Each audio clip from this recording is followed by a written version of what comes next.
भाविनी अपना सीना जोर से पकड़े हुए उठती है और कुछ देर गहरी सांसें भरती रहती है।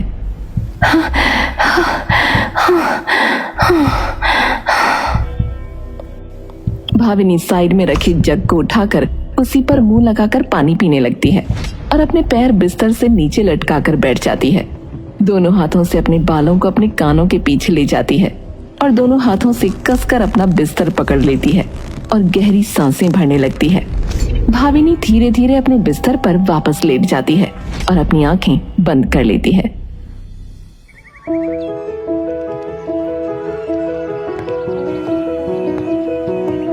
भाभी, भाभी, उठ जाना, बर्थडे गर्ल। हैप्पी बर्थडे मेरी जाने मन। Thank you. चल अब फटाफट तैयार हो जा। पहले तो वार्डन तुझसे मिलने को कह रही थी। मुझसे क्यों? अरे मुझे क्या पता, जाके उन्हीं से पूछ। भाविनी तैयार होकर नीचे जाती है। सामने वार्डन उसी के लिए बाहें फैलाए इंतजार कर रही होती है। आ गई मेरी लाडली।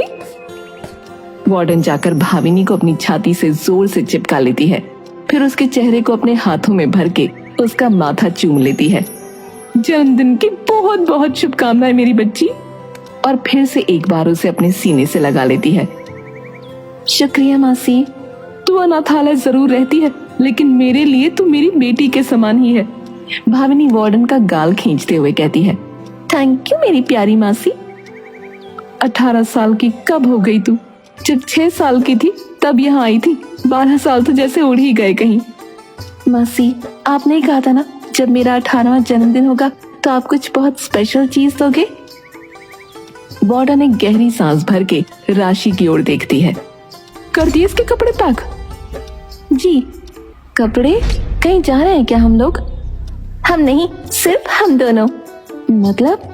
वार्डन भाविनी का हाथ पकड़कर उसे कमरे में ले जाती है। क्या हुआ, कोई मुझे बताओ तो सही। वार्डन अपने लोहे के स्टडी टेबल की दराज जिसमें कई सारे कागज रखे हैं, उसमें से एक बड़ा पीला लिफाफा निकालकर उसे दे देती है, जिस पर लिखा है 5 रास्ते कुछ रिश्ते। ये क्या है? तुम्हारे पापा ने अपना मन दिया है तुम्हें इस लिफाफे में डाल के। भाविनी कुछ देर के लिए स्तब्ध पड़ जाती है और मुस्कुराते हुए उसकी आंखों से आंसू की एक बूंद उसके गालों से गुजरकर उसके पैरों की उंगलियों पर जा गिरती है। वार्डन उसके सर को प्यार से सहलाती है, उसका माथा चूमती है और उसे वो लिफाफा दे देती है। इसमें 4 जगहें हैं जहाँ तुम्हें जाना है। गाड़ी मैंने मंगवा दी है। कौन सी जगह? वो तो मुझे भी नहीं पता बेटा, बस इतना पता है कि आखिरी में तुम्हें तुम्हारे पापा मिलेंगे। सच में? हाँ, तेरा सामान पैक कर दिया है और राशि तेरे साथ जाएगी। बताओ भाई, कैसी जबरदस्ती है। हाँ बिल्कुल है, अकेले नहीं भेजूंगी इसे मैं। ठीक है मासी। फटाफट दोनों नाश्ता कर लो और निकल जाओ। राशि और भाविनी नाश्ता करके गाड़ी में बैठकर निकल जाती हैं। भाविनी जब वो लिफाफा खोलती है तो उसमें 4 कागज होते हैं। भाविनी पहला निकालती है, जिस पर लिखा है। भाविनी, मेरी नन्ही राजकुमारी, अगर तुम ये पढ़ रही हो तो सबसे पहले तो जन्मदिन मुबारक हो मेरी नन्ही सी रानी को। मैं जानता हूं तुम्हारे मन में बहुत सारे सवाल हैं मेरे लिए। सभी का तो नहीं, पर शायद इन 4 जगहों में तुम्हें तुम्हारे जवाब मिल जाएं। इन 4 कागजों में तुम्हें 4 ऐसी चीजें मिलेंगी जो जिंदगी भर तुम्हारे साथ रह जाएंगी। तो शुरू करें मेरी राजकुमारी। तो सबसे पहली चीज, तुम्हें उस लिफाफे में एक और छोटा सा लिफाफा मिलेगा जिस पर एक पता लिखा है। वो लिफाफा वहां जाकर मिस फातिमा सिद्दीकी को दे देना और तुम्हें अपना पहला तोहफा वहां पर मिलेगा। भाविनी वो लिफाफा निकालती है और वो पता ड्राइवर को दे देती है।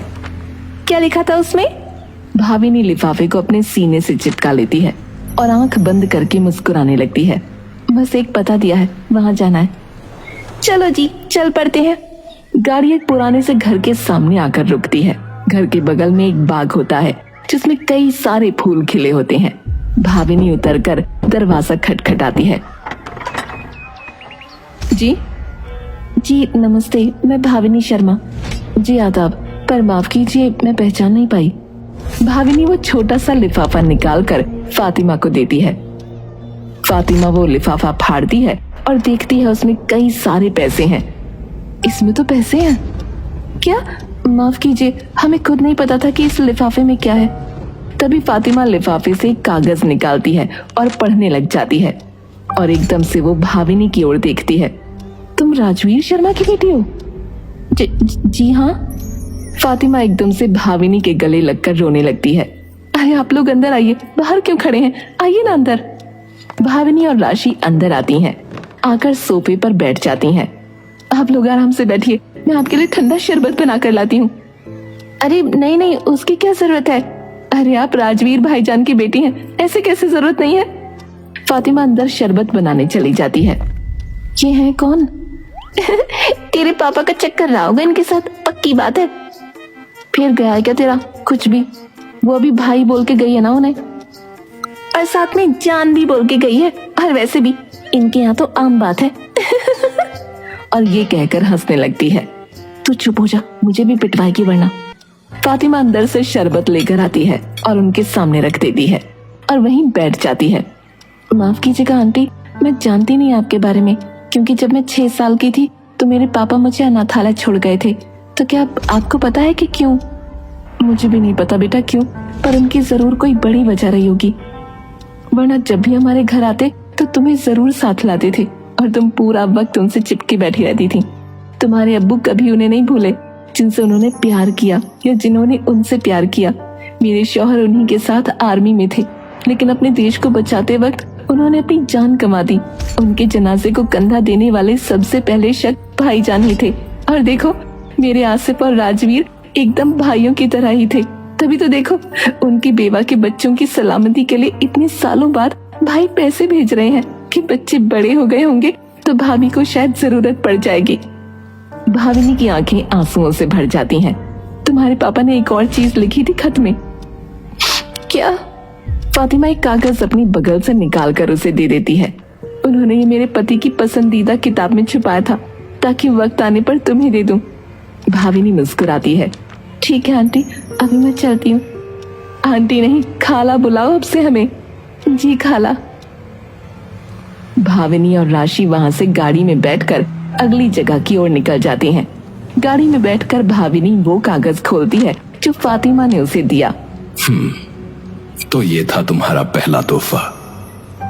एक चीज हमेशा याद रखना बेटा, जिन लोगों ने तुम्हारा साथ दिया या तुमसे मोहब्बत की, कभी उन्हें शुक्रिया कहना मत भूलना और कभी उन्हें भूलना मत।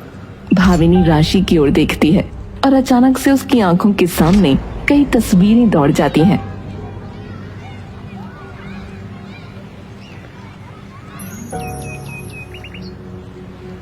क्या हुआ? Thank you so very much. किस बात के लिए? बचपन से मेरी बहन बनकर मुझे संभालने के लिए। मुझे एक बार भी ऐसा नहीं लगा कि मैं अकेली हूँ। जब भी बगल में देखा तो तू मुस्कुराते हुए बैठी होती थी हमेशा। जो तू नहीं होती ना तो बिखर के गिर जाना था मैंने। राशि की आंखों से आंसू एक एक करके गुलाब की पंखुड़ियों की तरह झड़ने लगे। तो पागल वागल है क्या यार? मुझे और रुला दिया अपने साथ साथ, बुद्धू कहीं की। आई लव यू बेवकूफ सी बहन। I love you too. Bhavini अब अगला कागज उठाकर पढ़ने लगती है। हाँ तो बेटा जी, भूख लग गई होगी अभी तक तो इस वाले रेस्टोरेंट पे जाके मेरे फेवरेट राजमा चावल खा। और एक और वजह है कि वो रेस्टोरेंट बड़ा पसंद है मुझे। वहां जाके हिम्मत सिंह नाम के इंसान को ढूंढना सबसे पहले। भाविनी वो पता ड्राइवर को देती है और गाड़ी थोड़ी देर में ही रेस्टोरेंट पहुंच जाती है। जैसे ही वो वहां पहुंचती है तो उधर बड़े बड़े अक्षरों में लिखा था उम्मीद। वाह, ये ठीक किया तेरे पापा ने, भूख सी लगी हुई थी। भाविनी और राशि अंदर जाकर देखती हैं कि वहां कई सारे विकलांग लोग काम कर रहे हैं। ये क्या है? रिसेप्शन पे चल के पूछते हैं। दोनों रिसेप्शन पर जाते हैं जहां एक बूढ़ा सा इंसान बैठा था। नमस्ते अंकल, यहाँ कोई हिम्मत सिंह नाम के इंसान काम करते हैं क्या? आपके सामने ही बैठा है बंदा बिटिया। अच्छा, माफ कीजिए अंकल, मैं भाविनी शर्मा हूँ, राजवीर शर्मा की बेटी। हिम्मत की एकदम से आंखें बड़ी हो जाती हैं और उसके चेहरे पर एक बड़ी सी मुस्कान आ जाती है। अरे मेरी बच्ची। हिम्मत एकदम से खड़ा होकर उसका सिर पुचकारने लगता है। भाविनी मुस्कुराकर और चौंक कर राशि की ओर देखने लगती है। अरे तेरे पापा ने कहा था कि तू आएगी, और तेरे पापा ने तेरे लिए एक चिट्ठी भी मुझे दी थी। रुक, मैं लाता हूँ और तू बैठ, तुझे तेरे पापा के पसंदीदा राजमा चावल भी खिलाता हूँ। रुक जा। राशि और भाविनी जाकर बैठ जाते हैं। हिम्मत सिंह लाकर वो चिट्ठी भाविनी के हाथ में थमा देता है। ये तेरे पापा ने तेरे को देने को कहा था बिटिया, और जन्मदिन मुबारक हो बिटिया। रुक, तेरे लिए राजमा चावल और ले आऊं। और एक और बात, तेरा पापा तेरी माँ को विवाह के बाद पहली बार यहीं खाना खिलाने लाया था। लेकिन भाविनी की नजरें अभी भी उन लोगों पर टिकी होती हैं जो वहाँ काम कर रहे थे। पर यहाँ तूने भी महसूस किया होगा कि कितना पॉजिटिव माहौल है। तुझे भी लग रहा होगा कि किसी के हाथ नहीं है तो किसी के पैर, लेकिन फिर भी सारे के सारे खुश हैं। पता है क्यों? उम्मीद मेरी बच्ची, उम्मीद। और यही है मेरा दूसरा तोहफा, उम्मीद। उम्मीद साहस है, उम्मीद विश्वास है, उम्मीद तुम्हारी सबसे बड़ी ताकत है, जिसके नाम पर यह रेस्टोरेंट शुरू किया गया, ऐसे लोगों को उम्मीद देने के लिए। उम्मीद पे दुनिया कायम है, यह बिल्कुल ठीक कहा है किसी ने। और मेरी सबसे बड़ी उम्मीद तो तुम ही हो, और मेरी सबसे बड़ी उम्मीद हो तुम। तो मेरी उम्मीद, कभी अपनी उम्मीद को बुझने मत देना। भाविनी एकटक उस चिट्ठी को बार बार पढ़कर मुस्कुराती रहती है और थोड़ी देर में दोनों वहां से निकल जाती हैं। राजमा चावल बढ़िया थे, हाँ ये तो मानना पड़ेगा। भाविनी अब तीसरा कागज निकालती है। तो अब तुझे तीसरा और चौथा तोहफा एक ही जगह मिलेगा। इस पते पर चले जाना। ये तेरी मां और मेरा खुफिया अड्डा है। जब दुनिया से परेशान हो जाते थे ना, तो हम दोनों भाग के यहां आ जाते थे। यहां तुझे चढ़ाई करनी पड़ेगी। हाँ, थोड़ा सा पहाड़ी इलाका है।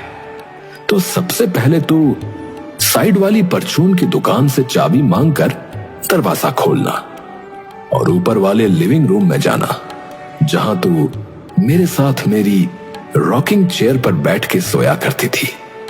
वहां कोने में एक टीवी टेबल है, उसका दूसरा दराज खोलना और वहां तुझे तेरी मां का दिया हुआ तोहफा मिलेगा। भाविनी वो पता ड्राइवर को बताती है।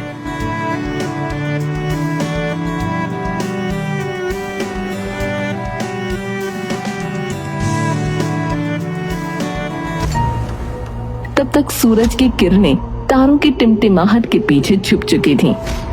ये कैसी सुनसान पहाड़ी है यार, कोई मार के तो नहीं फेंक जाएगा हमें?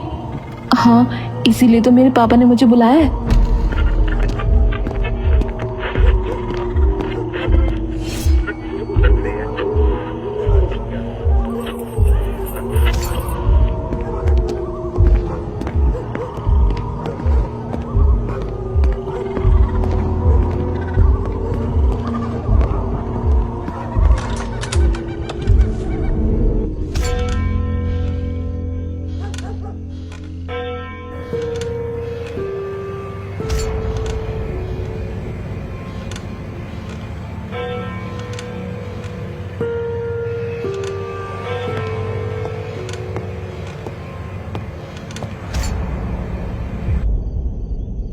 वो कोना देखती है तो उसे टीवी टेबल दिखता है।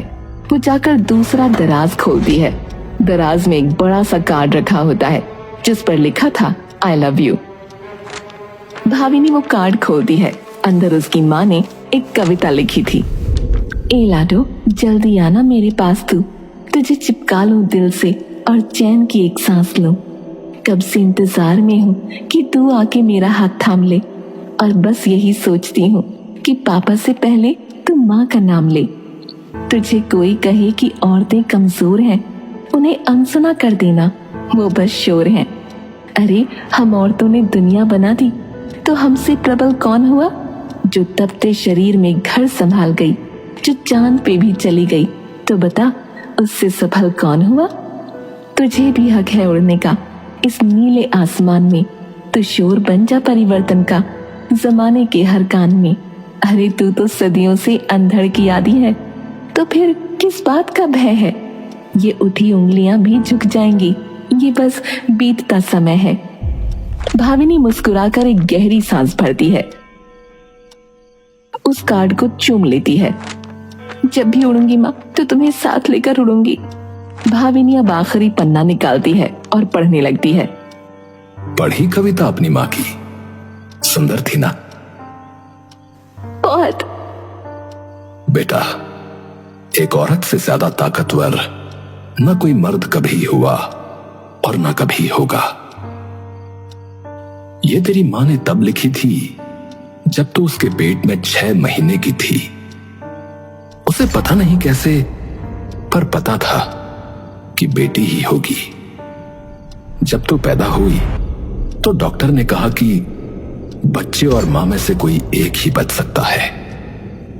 तो तेरी मां ने 1 सेकंड भी नहीं सोचा, धड़ाम से तेरा नाम ले दिया। तो बता, ऐसे इंसान से ज्यादा ताकतवर और कौन हो सकता है? चलो मां की लाडो और पापा की राजकुमारी, अब बारी है आखिरी तोहफे की। पहला दराज खोल, उसमें मेरा आखिरी तोहफा है। अब मेरा आखिरी खत ऊपर छत पे जाके पढ़ना, मेरे और तेरी मां के खुफिया अड्डे पे।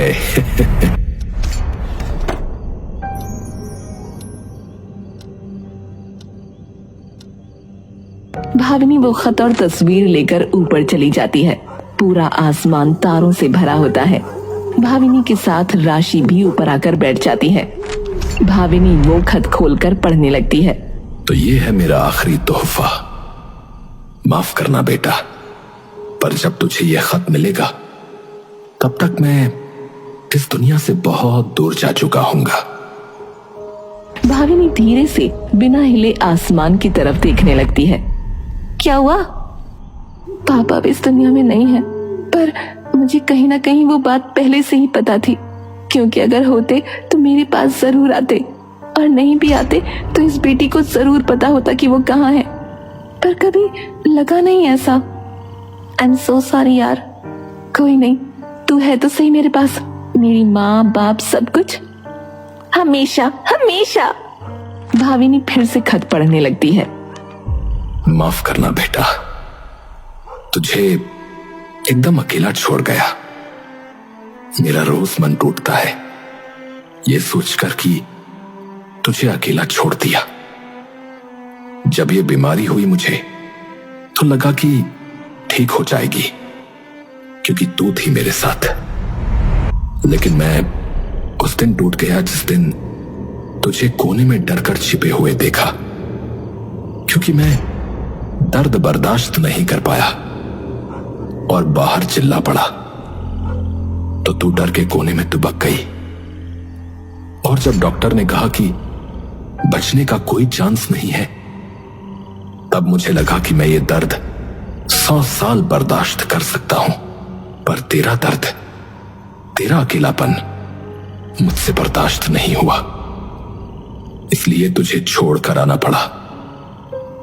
मेरा आखिरी दिन बस तेरी यादें ही कटवा रही हैं। और हां, जब ऊपर जाऊंगा तो जरूर तेरी शक्ल मेरा गिफ्ट बनेगी। जीती रह मेरी राजकुमारी, मां की लाडो, कभी रुकना मत, कभी पीछे मत हटना मेरी बच्ची, क्योंकि रोशनी आंख बंद करके नहीं, आंखें खोल कर दिखती है।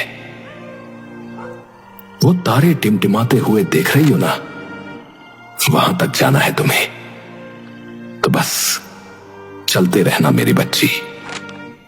साहस, प्यार, संवेदना, ताकत और सपने, बस यही 5 चीजें मेरा आखिरी तोहफा है तुम्हारे लिए। तुम्हारा पिता राजवीर। भाविनी चिट्ठी तय करती है और नीचे रख देती है। तस्वीर को अपने सीने से लगाकर जमीन पर लेट जाती है और आसमान की ओर देखने लगती है।